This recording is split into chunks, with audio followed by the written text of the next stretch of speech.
Yeah, no, thank you so much for the interview. I would say my strengths are that I'm hardworking, I am a people person, I am enthusiastic, and I love going above and beyond. I'm an overachiever. I'm sorry, how would I deal with someone pouring coffee on me in this job?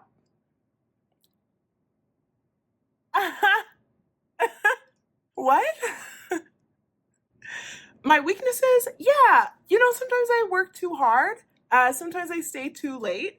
And I love picking up the slack for my teammates when they're having a hard time. I'm so empathetic. Yeah. I'm sorry, what's the question? How much workplace abuse would I tolerate? What? I don't think I don't think I understand. What? No, really, what? No, what?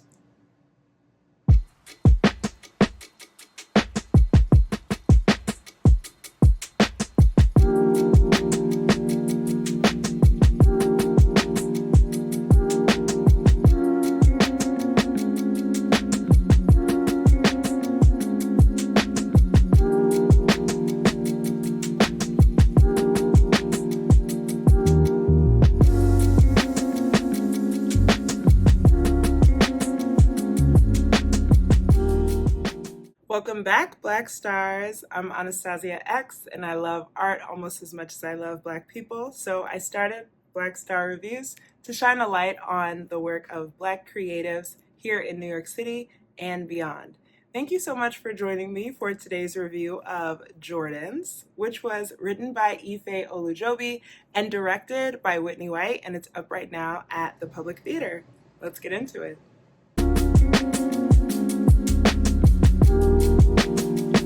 For context, I heard about this show because they sent me a mailer, and this is what it looked like. It says Jordan's is a story of identity mistaken, power subverted, and rage unleashed. And I thought it was about shoes. I really don't be paying attention sometimes, but y'all know I like going into shows knowing very little about what they're about. So this does not bother me. What I did notice and pick up on was the fact that the show was written by Ife Olujobi. She is a Nigerian American playwright, lives in Brooklyn, but is originally from Columbia, Maryland. And I said, there's a story there. And it's directed by the Obie Award winning Whitney White, who was also the director of Jaja's African Hair Braiding. So, I mean, just those two alone had me hooked, had me ready to go see the show. But there's more. It's at the Public Theater down on Astor Place, and the public has a long history of supporting new work and promoting the works of new playwrights, artists in residence, such as Top Dog Underdog, which was written by Susan Lori Parks, who was the first Black woman to win a Pulitzer Prize. She won it for Top Dog Underdog, which was put up by the public. And when I went to the public to see Jordan's, guess who was in the lobby just chatting it up like she's not an American icon? Susan Lori Parks. She was there for her show, Sally and Tom, which I'm trying to get tickets for. But if this is the way the public rolls, you will catch me there way more often, just rubbing shoulders. I'll just set up shop and record my show right there.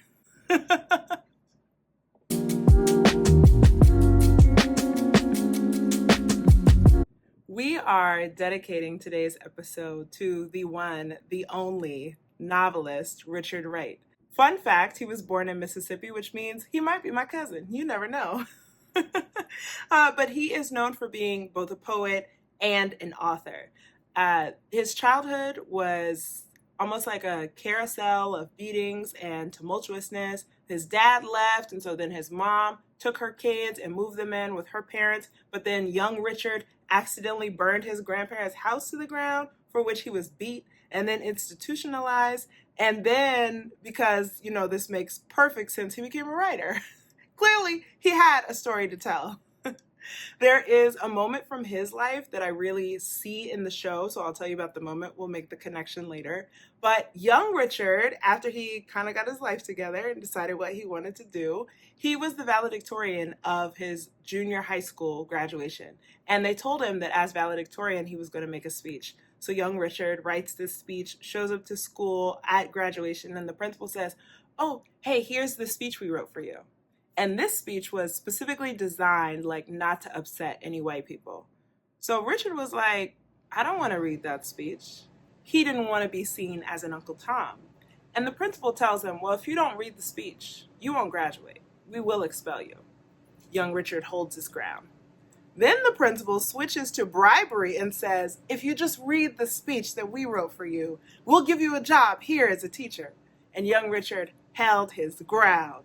And in the end, no surprise, young Richard read his own work, his own speech at that graduation. And like I said, we'll make that connection later. But once Richard grew up, he moved from Mississippi to Chicago in the Great Migration, that big moment when we had all of these Black people moving all over the country and really expanding. And while he was in Chicago, he began writing with the Federal Writers Project. Now, just listen to how cool this is, because the American government doesn't do this anymore. But after the Great Depression, when a lot of artists and a lot of people were out of work, the government, in an effort to support the economy, rather than just giving out, stimulus checks or deciding to add more taxes, they actually employed some of these out-of-work artists. So the Federal Writers Project was an opportunity for writers to get some of this federal money. And Richard Wright would actually write a chapter on the neighborhood of Harlem for the New York project that they were working on. He didn't live in Harlem at the time, but he wrote a great chapter. Now, I won't go into his whole childhood because he could tell it better than I can. He lived it. You can read his memoir, Black Boy. But I do want to talk about why we're dedicating this episode to him. And it's time for me to pour this water. So Richard Wright is most well known, I would say, for his novel, Native Son. I have a really nasty habit of mixing up Native Son and Invisible Man. I don't know if it's just me, but for some reason, I feel like you could swap the titles of either story and it would be the same. But that's not the point. Native Son is about a guy named Bigger Thomas, and it's a story of how he, just one man, is trapped by racism, taunted by his lack of options in life, and he falls deeper and deeper into this hole of violence by solving one violent problem with another, which is actually not a solution, and it makes things worse, which he realizes near the end of the story. But he is quite literally trapped in the throes of racism. And I've always interpreted the title of the text, Native Son, to mean that his plight is uniquely American. Like, it is born out of the limitations of our society, and that his story is homegrown, his Black rage is as American as apple pie, and that he is a native son of our country's twisted forefathers, right?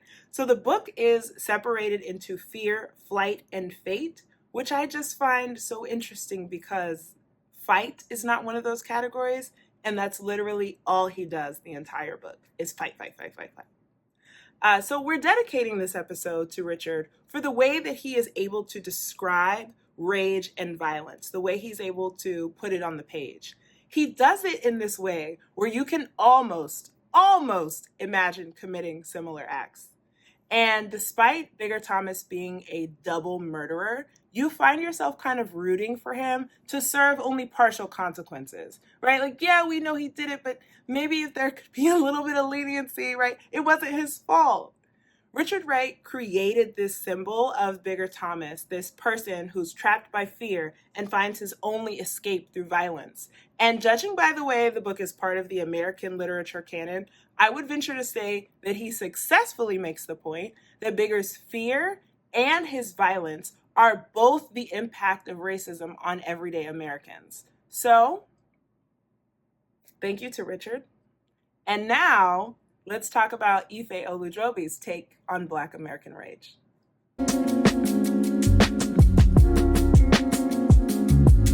A summary of Jordan's. You have a woman named Jordan, and she works at this very like she studio in Brooklyn. Like when you see cool people on the train heading to work at non-traditional times, like 10 a.m., 11 a.m., and they're just like well dressed and they seem pretty relaxed, but also like maybe they have a little bit of coin. These are the people she works with. Like they work there and she does too. And her whole job is to support this team of six very cool looking white people, except they are not cool. Like they look cool, but they are A, not cool, and B, they are mean. And a lot of people think it's okay to be mean to interns and junior staff. And you might be thinking, not me, I would never. But I want you to check yourself and think about your reaction the first time you saw Devil Wears Prada.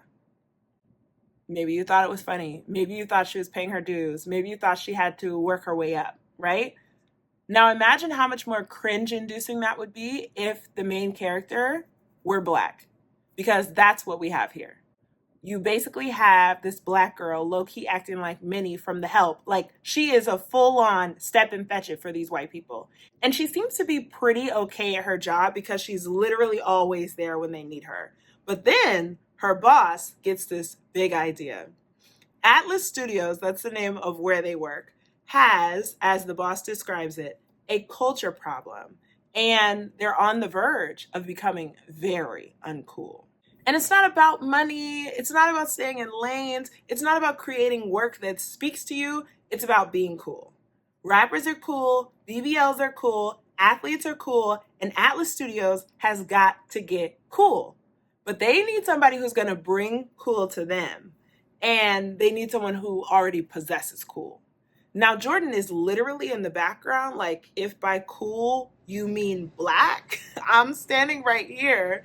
But unless she's delivering their lunch or helping them put on their coat or holding out their water bottle for them to sip from mid-shoot, they really can't even see her. The next day, after this team meeting about their culture problem, this cool guy shows up. And y'all, when I tell you that I know this guy, like, he went to Morehouse, he's an Omega, he's a Gemini. Yikes. I know this guy, I run from this guy. This guy, don't date this guy. Like, he's cool, and he spent his career working on cool projects. And if you haven't figured it out by now, cool is just a euphemism for Black. That's what they mean when they use it. That's what it means in real life. And am I mad about this? Black being a euphemism for cool? No.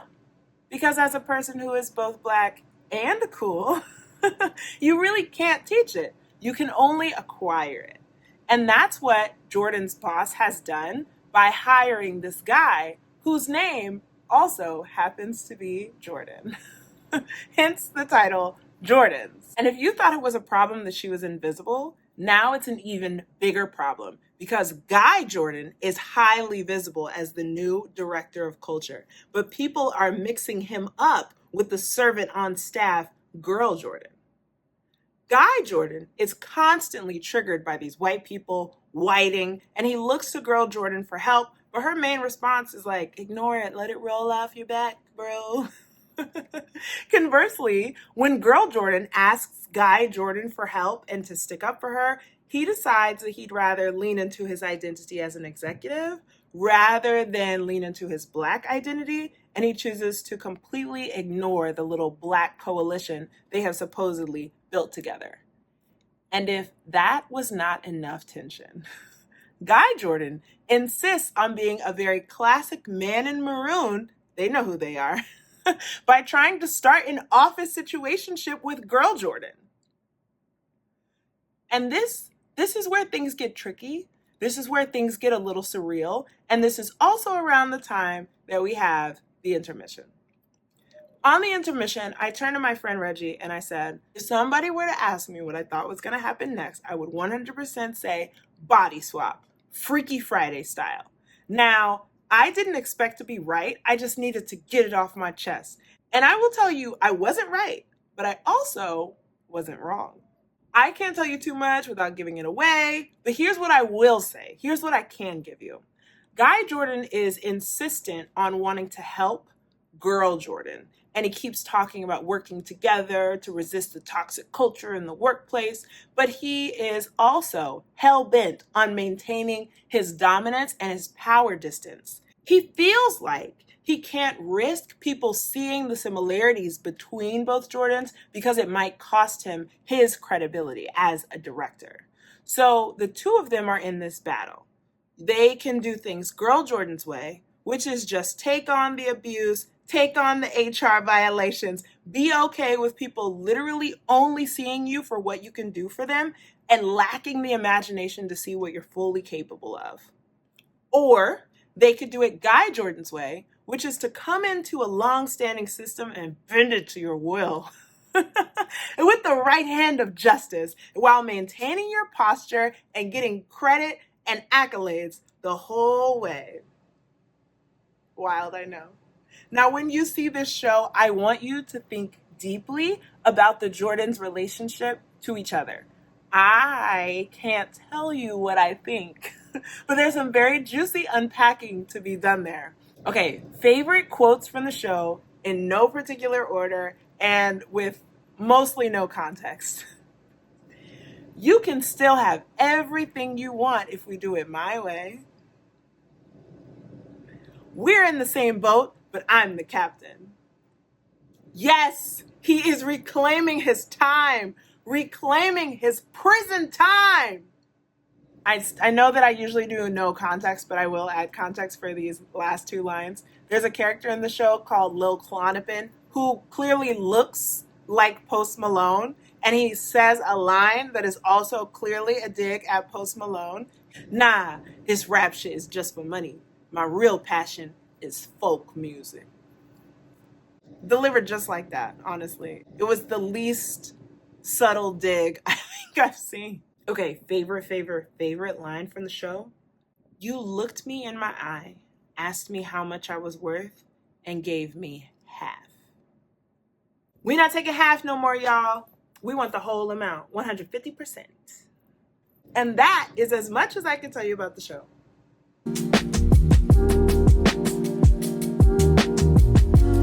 Jordans.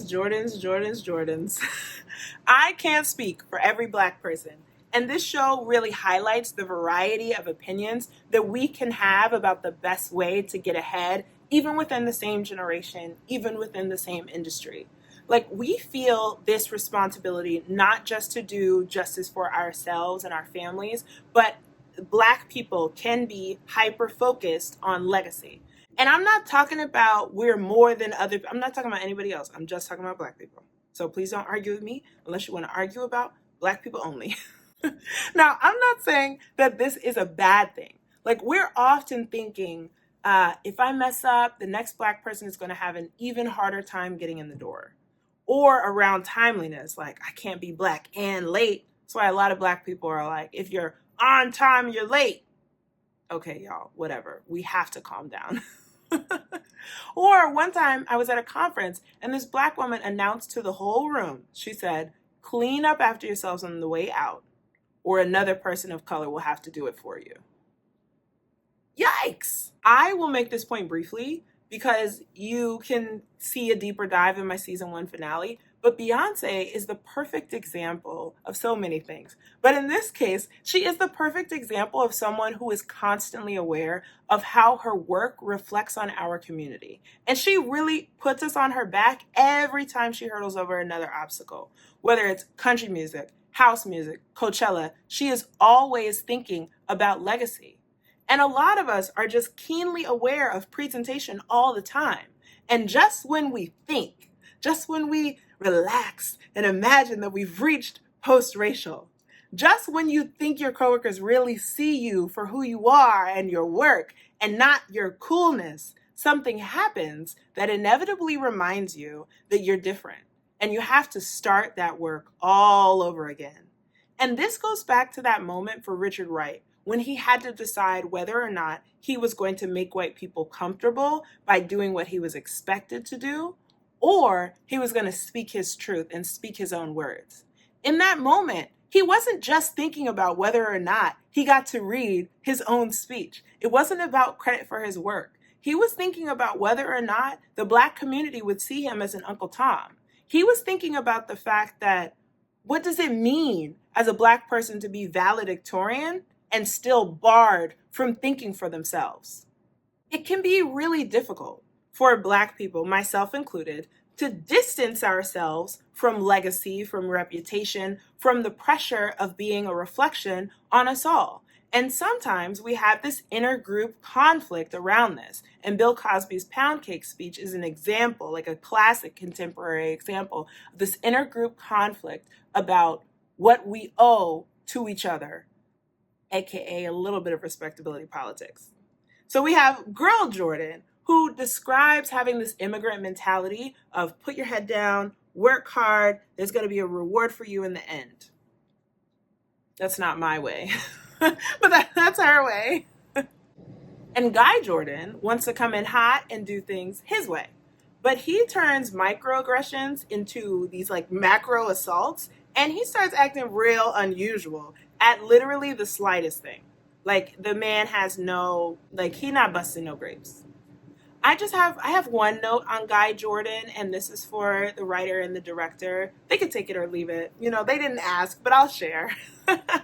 He's written as this Morehouse man. They say he's really successful before he came to Atlas, but when he gets there, he's like a fish out of water. And apparently he's worked at a lot of these like all Black spaces his entire career. So he's really not used to being tokenized. And I had to like head tilt a little on this, because the people I know who went to HBCUs, they are often the most well-equipped to being the only or one of few Black people or people of color in the workplace. At Hampton, I learned that I belonged anywhere, that I came from a legacy of capable people, and that I deserve to be treated as such. So I just can't see this Morehouse man being like, oh, these white people are crazy. I don't know what to do. I can't believe they hired me as a blackface figurehead. How did this happen? Like the Morehouse men I know, and I know I give them a hard time, but it really is love. Like they would be able to navigate this, or they would do their little 3-month stint and then they'd move on. But anyway, it's interesting to see this conversation play out between these two, because it's a discussion that I feel I often have with myself in my own head. Like, do I lift as I climb, or do I get myself set up and then go back on my like Harriet Tubman? Do I trust myself to care for my community in a meaningful way once I've made it, whatever that means for me or for you?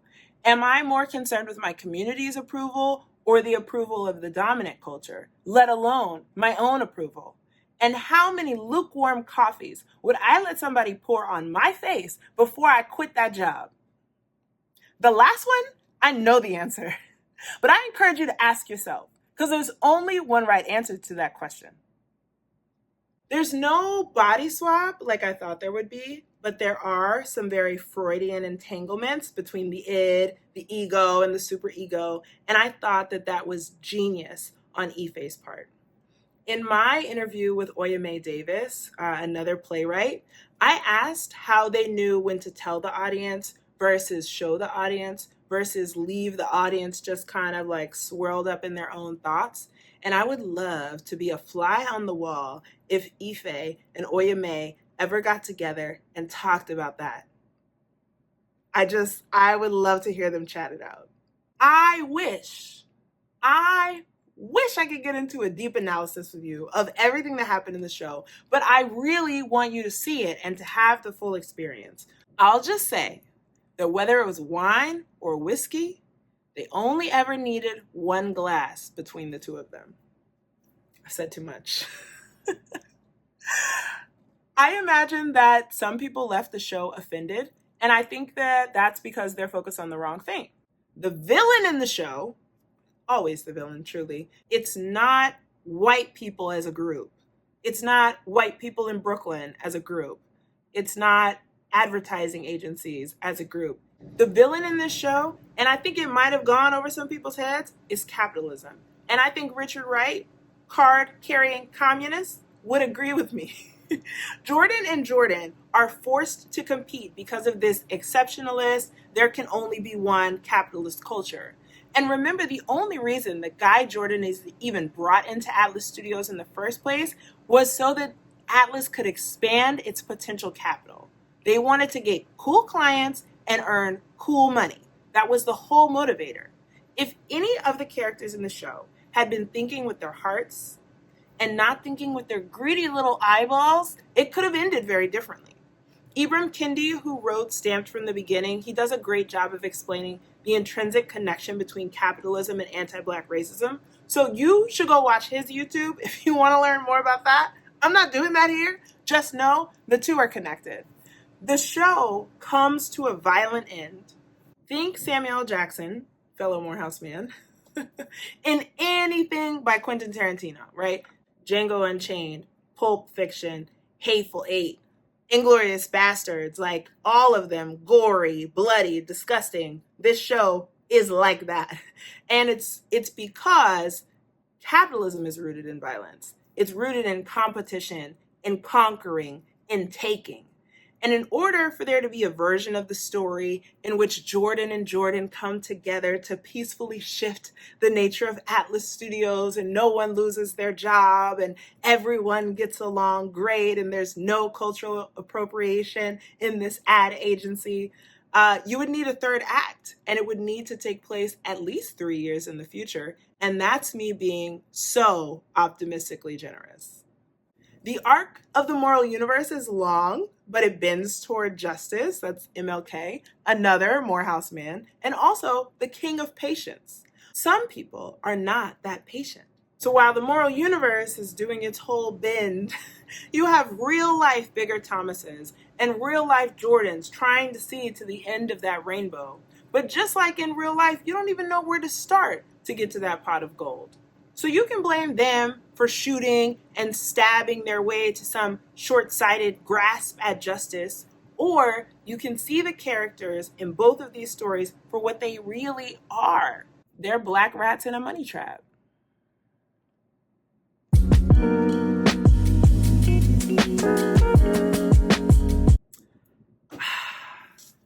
Jordans. 4 stars. I loved the boldness of this show. There was a sex scene, nudity, there was blood, there was fecal matter. No, I will not explain further. The risks that Ife Olujobi took in telling this story, like I could be wrong because I wasn't there when they were writing it, but I would venture to say that she played around with a lot of different endings. The one that was ultimately chosen, let me tell you, it was a choice. Messages were sent and received. In terms of direction, Whitney White really brought something authentic out of the actors. It's one thing for characters to be relatable on the page, but it takes directive vision and talented performers to make characters that are so real, you could touch them.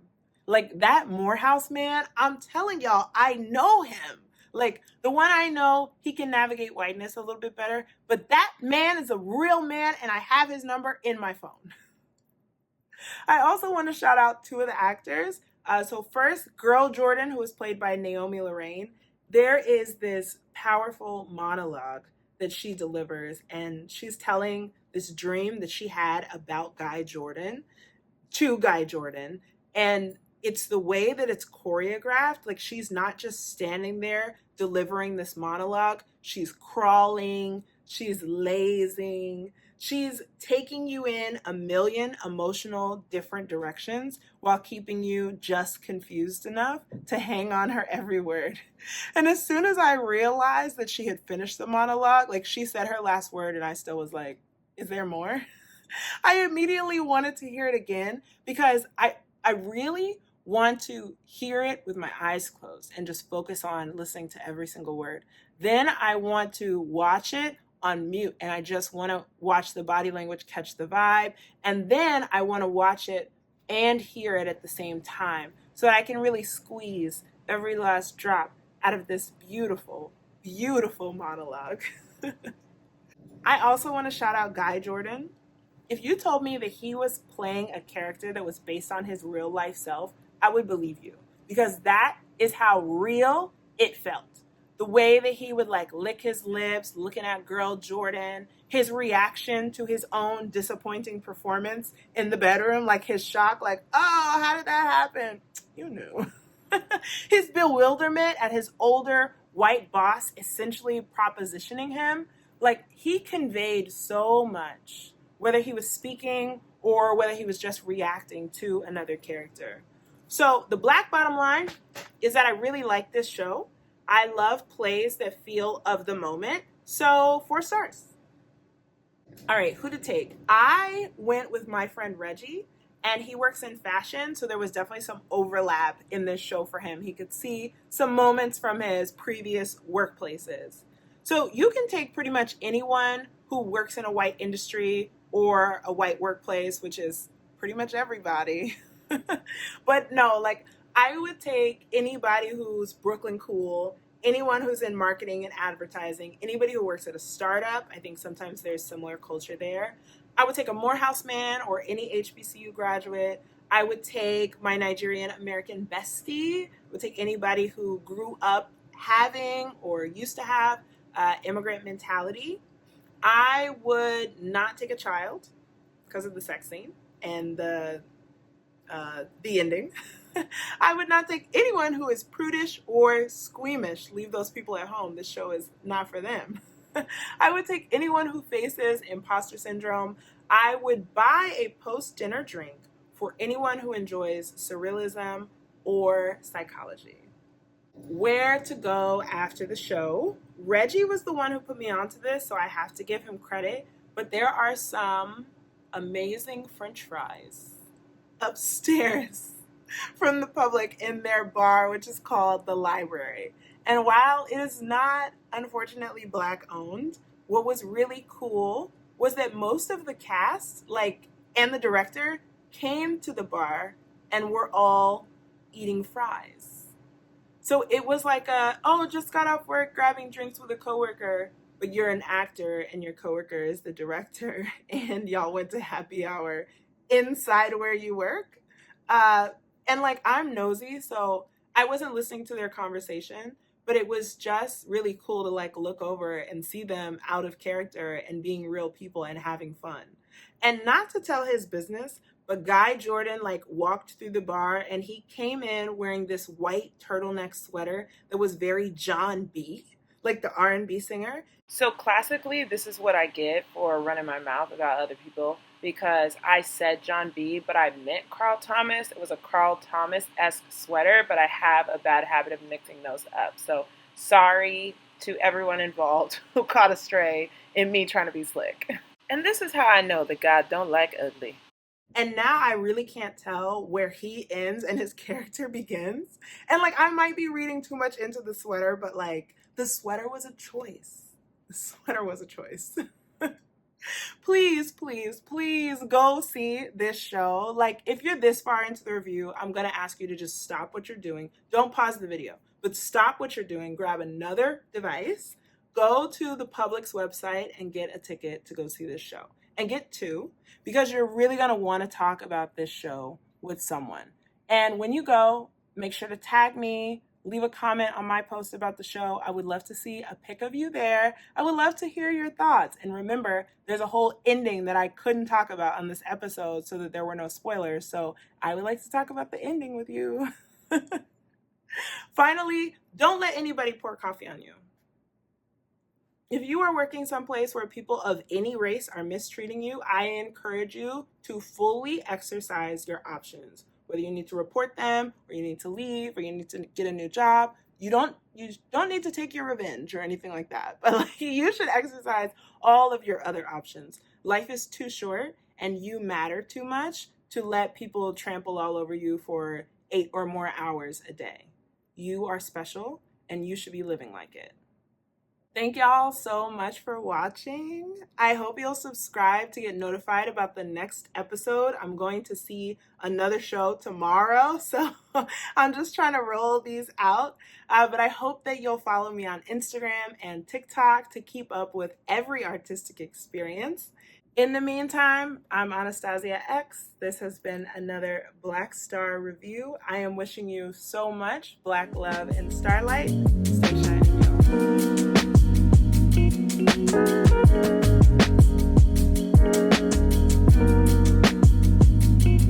y'all.